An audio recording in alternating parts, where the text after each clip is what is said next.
Welcome, kindred spirits, to a place of positivity, passion, and purpose. Hello, fellow enthusiasts.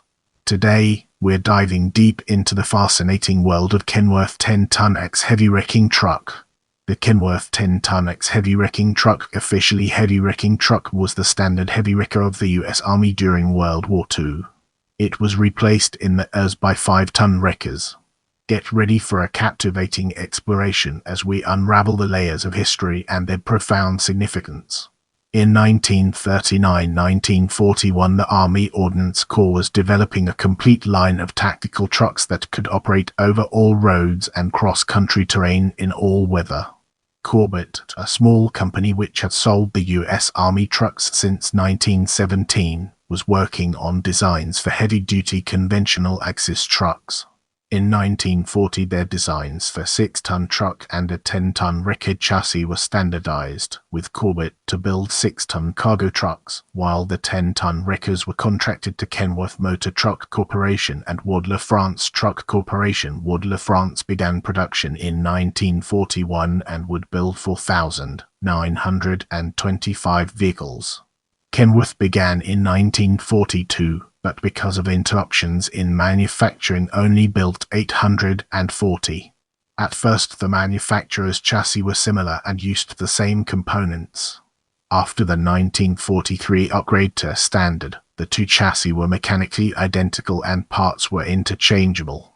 After the war, the rating of the 10-ton wrecker was lowered to 6-ton.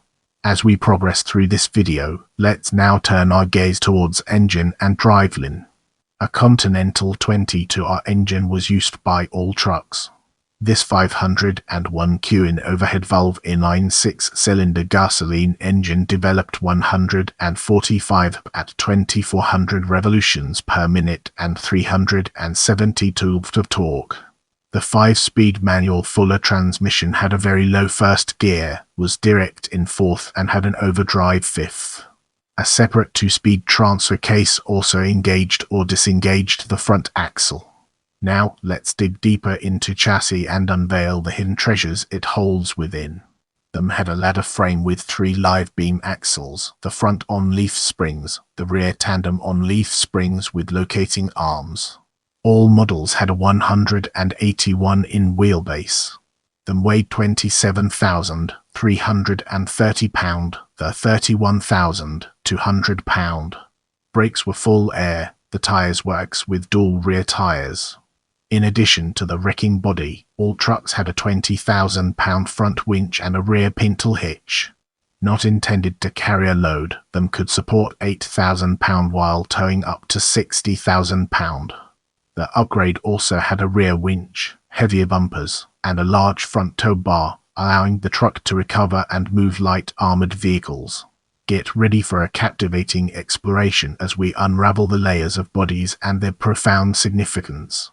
Early models used the manufacturer's commercial cab, fenders, and specific hoods, making the two models look different. The models had open military cabs, flat fenders, and similar hoods, making all look the same. All bodies used by both manufacturers were built by Garwood. A single boom could be raised and lowered by cable, rotate, and carried a cable from a 47,500 pound winch. Outriggers and braces on both the body and the boom itself allowed 16,000 pound to be lifted throughout the rear of the truck. In early models, all actions except for the winches were manual. Later models had powered booms. The upgrade had a different boom and the front sides of the body were cut away from the mast and spare tires. Brace yourself for an enlightening exploration of gallery as we dive into its profound implications. Ward-La-France 1000 Series 2 from Voyage 1942. Ward-La-France 1000 Series 5 from Voyage 1944. Filag 116 Ward-La-France 1000 Series 5, my heavy wrecker, picture body. I love interacting with my viewers, so leave me a comment and I'll do my best to respond.